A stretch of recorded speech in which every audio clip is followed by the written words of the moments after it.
Det er en tysker, amigo. Nej, det er en dansker. Det var flot, amigo. Flot. Så forleden aften, der skulle amigo og mig ud og gå tur. Ej, prøv at se, amigo, nu bliver han helt vild. Stik! Så skal vi ud og gå tur, amigo og mig. Nu bliver han helt vild igen. Stik, amigo! Og amigo og mig, vi skulle ned og handle ind nede i Rema.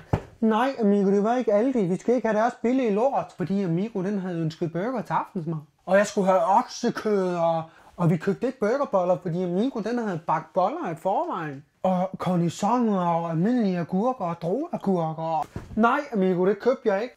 Nej, du skal ikke slikke far nu. Men så på vejen hjem fra Rema 1000, så kunne jeg mærke nogle vibrationer, der bare fløj ind i mit ansigt. Jeg synes nok, der var noget. Tag stille, amigo, jeg vil ikke have det. Amigo kan ikke mærke, når man prikker ham ind i øjnene.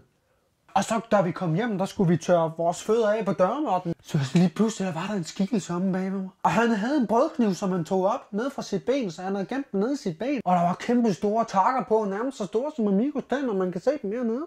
Og så lige pludselig, da han skulle til at slå brødkniven ned i ansigtet på mig, så hoppede Amigo op og blev ramt af brødkniv lige i dens ansigt. Og sprættede Amigos hals op, så det var føjset ud med rødt Amigo-blod på dens hvide hundekrop. Og Amigos-snud, den blev bare sprættet op. Og så først troede Amigo, at røveren ville lave high five, men det ville han ikke. Han ville bare sprætte den op.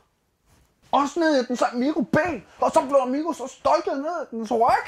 Og så løb han bare væk igen.